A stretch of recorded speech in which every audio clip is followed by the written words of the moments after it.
What's up, TM Nation? Today I've got a pair of earbuds that have been sitting on my desk for the past couple of weeks, and to be completely honest, I wasn't expecting much from them just because of the price, but man have they impressed me after giving them a shot. These are the 1MORE Q21 True Wireless Earbuds, which retail for around $40, but at the time of the video they're on sale for around $25, and at that price they're definitely packing a nice set of features. Let's start off with what you get inside of the box. As you can see, the packaging is clean. You're going to get the earbuds, 3 sets of silicone ear tips, and your normal documentation. Now, I'm sure that you noticed that you don't get a USB Type-C cable for charging, which definitely raised an eyebrow for me, but I guess at this price point, they feel like everybody has a USB Type-C cable laying around. Now, taking a look at the case first, it's surprisingly well built and it has this nice matte finish all around, and I have to say that I do like it because it's not a fingerprint magnet like a lot of other glossy finish cases. But outside of that, it's thin, pocketable, and honestly feels more premium than the price suggests. The earbuds themselves also have a nice aesthetic to them. They have a nice matte black finish with a single glossy strip down the stem featuring 1MORE signature logo. They come across as clean and simple, but they don't necessarily scream budget earbuds. Moving on to a few key features that stood out to me about these earbuds. First, they're packing 12mm titanium coated dynamic drivers, which is solid at this price point. You're getting Bluetooth 5.4 with them, and they also pack support for SBC, AAC,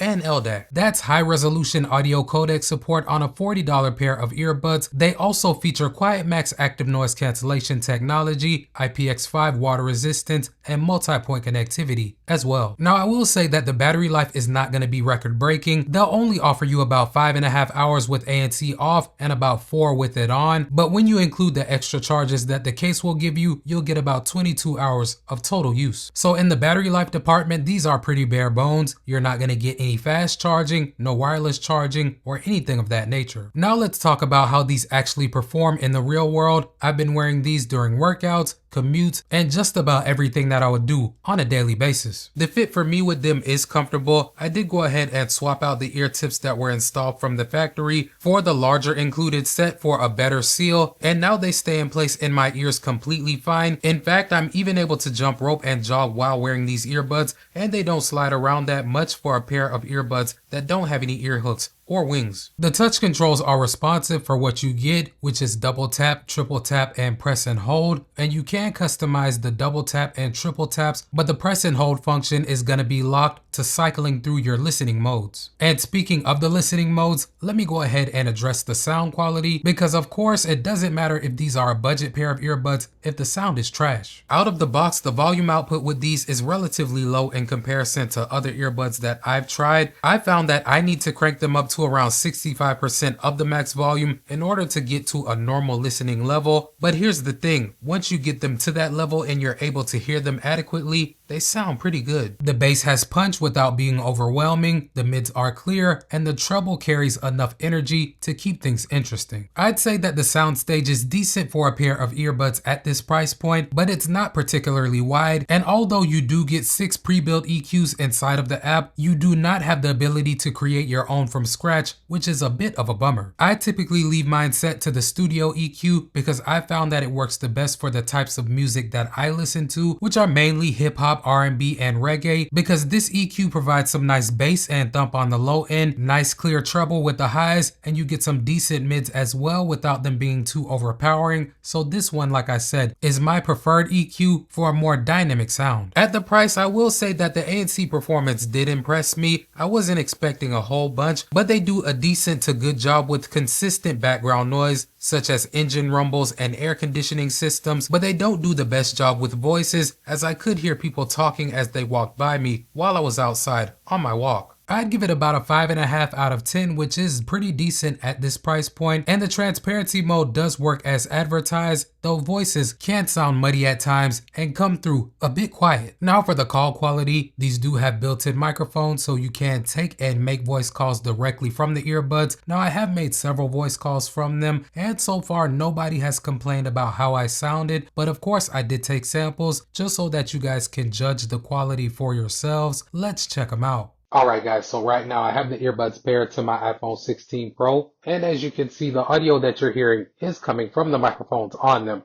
Right now the room is relatively quiet, but I am going to do my background noise test in just a moment. Give me a second. And now I have some simulated background noise playing in the background, and this part of the test is aimed at seeing how well the microphones on these earbuds can go ahead and focus on my speech while rejecting some of that noise. So let me know what you guys think. Are they doing a pretty good job? Did you expect better? Let me know. Here's what really impressed me though, the multi-point connectivity. This allows you to connect to two different devices simultaneously and switch between them pretty easily. Now I will say that there's about a 3-second delay when switching between devices, but it does work reliably. And I do want to mention that you can have multi-point connectivity and LDAC enabled at the same time, which is not a feature that you get with a lot of earbuds. Alright guys, so now let me go over the pros and cons that I see with these earbuds, because I do want to give you guys the full picture. On the pros side, the build quality with these is nice with the case and the earbuds. The fit is great. The touch controls are responsive. The ANC is surprisingly decent, and having compatibility with LDAC and multi-point connectivity at this price point is a plus. On the downside, they're naturally a little quiet, which requires you to bump them up to the higher volumes. There is no custom EQ, which is disappointing. You have limited touch control options, no fast or wireless charging, and I do think that the Bluetooth range could be better, as I did get quite a few dropouts around corners and behind certain walls that I'm usually able to maintain connection with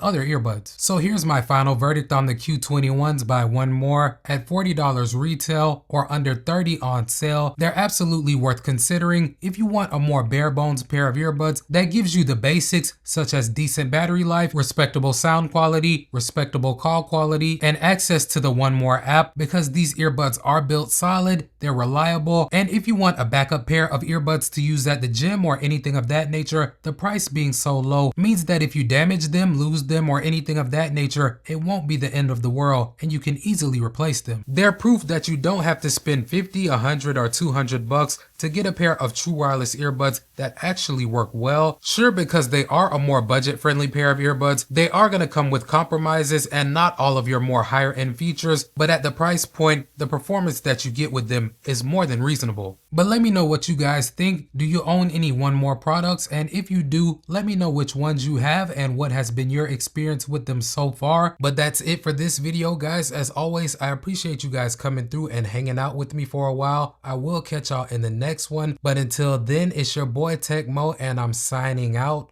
Peace.